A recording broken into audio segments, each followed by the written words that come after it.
You play such an important role here in Iowa. Iowa's been amazing. It's been amazing. God bless the great state of Iowa.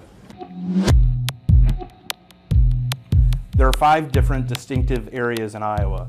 The state capital of Des Moines and the surrounding counties around it, which we tend to call the Golden Circle. And then you have Northwest Iowa, the conservative kind of breadbasket, where the conservative vote is really contained. And then in eastern Iowa, you have the Iowa City-Cedar Rapids corridor, which houses the University of Iowa. Along the river in far eastern Iowa, you have all the industrial counties up along the Mississippi River. And then you have the rest of the state, where it's less populated. The majority of the state is rural.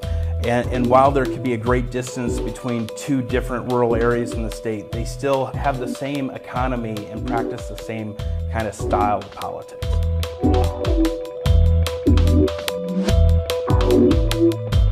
So in Des Moines and the Golden Circle that surrounds it, it really behaves as kind of as a bellwether of what's going on in the state, what the media is focused on. It's great to be back here in Iowa. I really expect someone like Donald Trump to do well, maybe Marco Rubio, your more establishment candidate. I'm going to be here a lot in January. Oh, you're going to be so sick of me. You'll probably say we can't give him the caucus, just forget it. We can't stand the guy anymore. When we're talking about Northwest Iowa, we're talking about the area that is actually north of Sioux City. These are areas like Lamar's, Orange City. Good religious beliefs in this area, moral beliefs. Voter registration is almost 90-10 Republican, and in a caucus, even though these are small population areas, the turnout, the amount of Republicans that are in these counties make them really significant on caucus night. The candidates that'll do the best in Northwest Iowa are your social conservative candidates. So this is where obviously Ted Cruz is expected to do well there. The persecution of religious liberty ends today. But it's also an area where those 2 former caucus winners, Thank you, Lyon County, for the wonderful support that you gave us. Mike Huckabee and Rick Santorum, you could see a candidate, even if they're not polling very high across the state, they might do very well in the northwest corner of Iowa.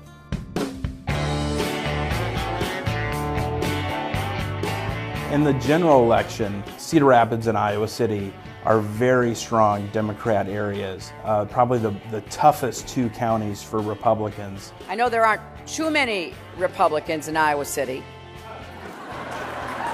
They're still important in a caucus setting because of the population of both of those areas.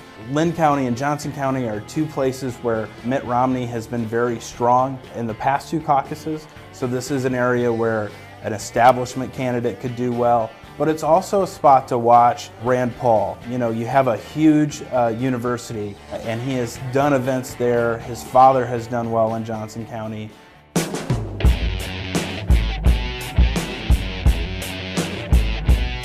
When we talk about the Mississippi River Valley, what we're really talking about is the area between Dubuque in the northeastern part of Iowa all the way down to the south into Burlington and Keokuk. You're dealing with a lot of blue-collar workers. This is an industrial part of the state along that river, but you also have a political establishment that is very strong in each of these communities too. It's also very Catholic. It's going to be interesting to see how well Rand Paul does, but also the establishment candidates like a Jeb Bush, Marco Rubio, even Chris Christie. This will be an important part of the state if they want to win the caucus on February 1st.